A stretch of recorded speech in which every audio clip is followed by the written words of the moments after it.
So, a thorough piece of constructive criticism has led me to the decision that I should restructure and essentially redo my response to Apologia's Top 10 Atheist Comic Book Characters video. And some thinking during peak season, along with the overwhelming results of the small sample size of people who actually answer my polls, has led me to the decision that I should both restructure that video as a three-parter and do a mini series of some of the characters that I'm aware of that were mentions or appeared in the actual top 10 list, and whether I consider them to be a a harmful stereotype or an example of representation, atheist representation in the medium of comic books. So without further ado,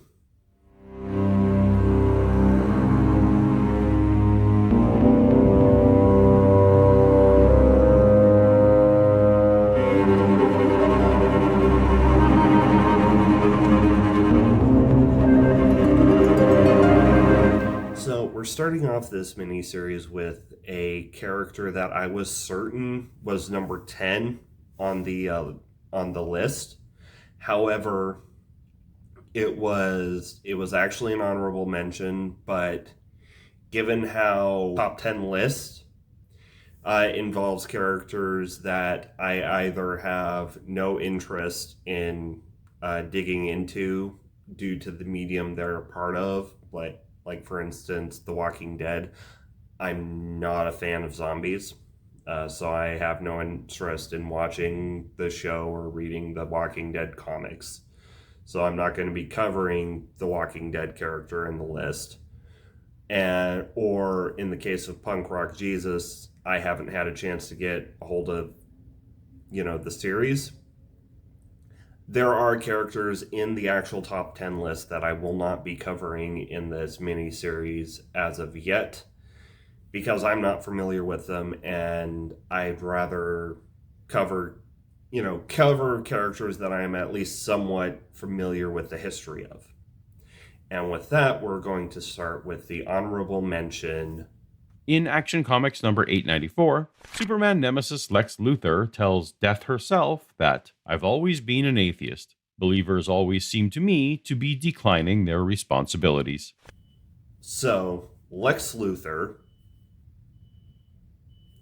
has been Superman's primary nemesis since he first debuted in 1940, and has really been archetypical. Superman and Lex Luthor has largely been the archetypical brain versus brawn battle in, at least when it comes to comics, where you have, Superman, who is the unrelenting strength, versus Lex Luthor's immense scientific and tactical genius.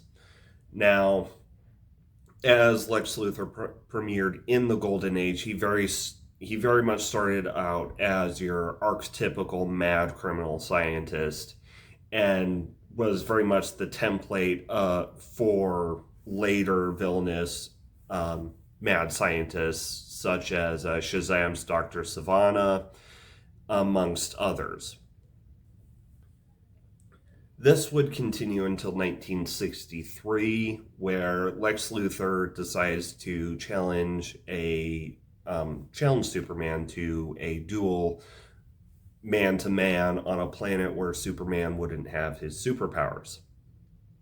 So they travel to this unnamed world, which would later become known as Lexor, and over the course of this issue, Lex Luthor essentially becomes a hero to the people because he discovers their long abandoned technology and starts to, reawaken their machinery and help irrigate the arid landscape, and eventually ask Superman to throw comets down on the planet to help, reintroduce water to the planet so that they would live. And he gets the sense that, he likes being seen as a hero. Um, and this is really the first bit of moral complexity that we see in Lex Luthor. Unfortunately, since this is during the height of the Silver Age, when the Comics Code Authority had its strongest grip on the industry. Of course, it ended with Lex Luthor being in jail, but it had a bittersweet ending where Superman gives him a picture of the statue that the people of Luxor had erected in his honor, and he's left sitting in his jail cell kind of appreciating how good it feels to do good to people, to do good for people. But later on, after the Miller-Moore backlash that led to what is called the Dark Age or the Bronze Age of comics, we start to get more moral complexity in our heroes and our villains, and this really added depth to the character of Lex Luthor. Yes, he was still, a genius. Yes, he was still saw himself as lifted above humanity. He still had his ego. Lex Luthor's ego has been a running core center of his character since the early era, like the early Superboy origin of his feud with Superman, where Superboy accidentally caused him to go bald, and thus he started hating Superman. That used to be the canon origin of Lex Luthor's feud with Superman. But as we get into the more modern, era of comics, after a few crises have passed and DC has, reset their universe, Lex Luthor has grown into, someone who sees himself as the epitome of humanity at that point. He is what humanity is aspiring to be, and humanity must keep striving and must keep getting better. And this is the source of his, conflict with Superman. Is not only does Superman threat his own self-image as the epitome, the example of humanity, the Ubermensch, by literally being stronger, faster, and able to do things that no human could actually do unless they're, hit by chemicals and struck by lightning or get a magic space rock ring. He sees Superman as a stagnating force on humanity, because if humanity relies on Superman to solve all their problems, then where goes humanity's drive? Where goes humanity's yearning to reach out, to grow, to explore, to go into the stars, to progress further as a species, both physically, mentally, and technologically? And this is why in my original video I said that Lex Luthor's comment to Lady Death is very Lex Luthor.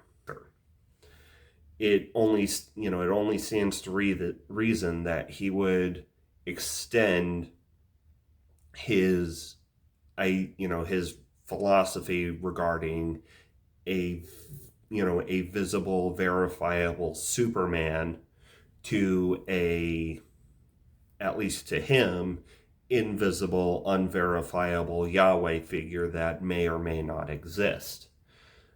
Because this is not in the same vein of, Batman sitting in the Mobius chair and thus knowing that, yes, the DC universe the DC multiverse is provided over by a overarching deity, which is essentially a depiction of Yahweh.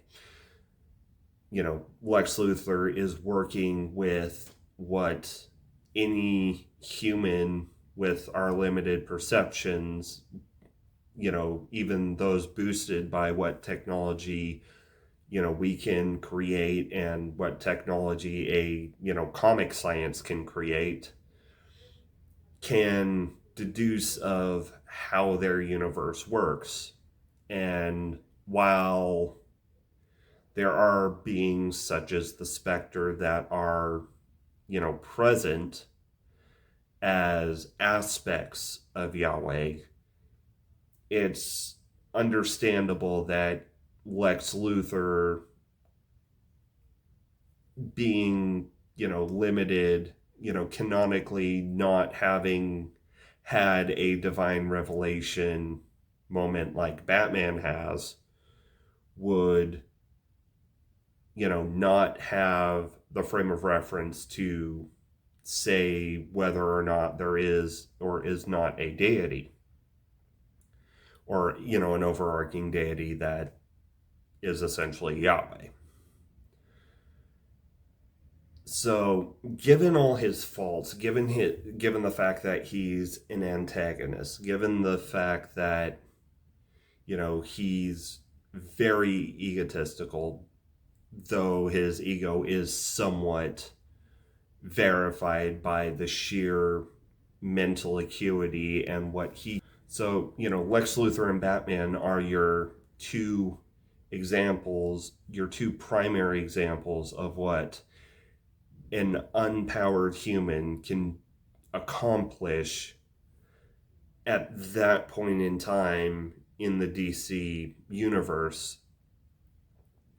So, but given all of that, given all of his flaws, given his ego, given his megalomania,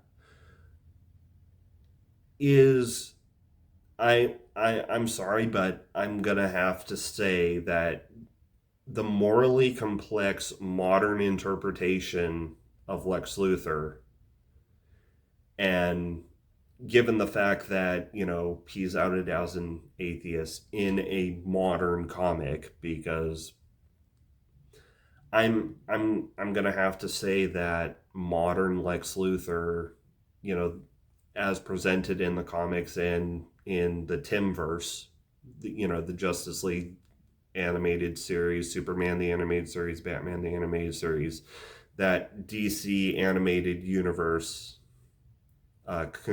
conglomerate, because that did in fact influence a lot of comics going forward, so it's fair to mention here.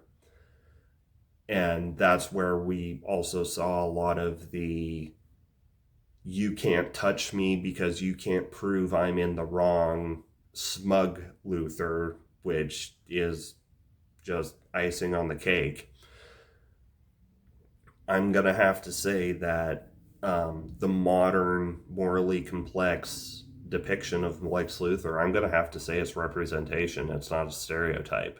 Though I do expect to see pushback on this. So, I mean, feel free to give me all the hate mail in the comments. It's free engagement. But yeah, I'm saying Lex Luthor is representation, or at least in his modern, morally complex. And while I say modern, I'm saying circa early 2000s, late 2000s, 2010s. I haven't seen recent Luthor yet, but yeah, I'm saying morally complex Lex Luthor as representation. Feel free to hate on me in the comments, or if you agree, maybe give us a subscribe, do all the YouTube stuff, and remember, indoctrination is a hell of a drug. I took a walk around the world to ease my troubled mind. I left my body lying somewhere in the sands of time. I watched the world go to the dark light of the moon. I see another light in view.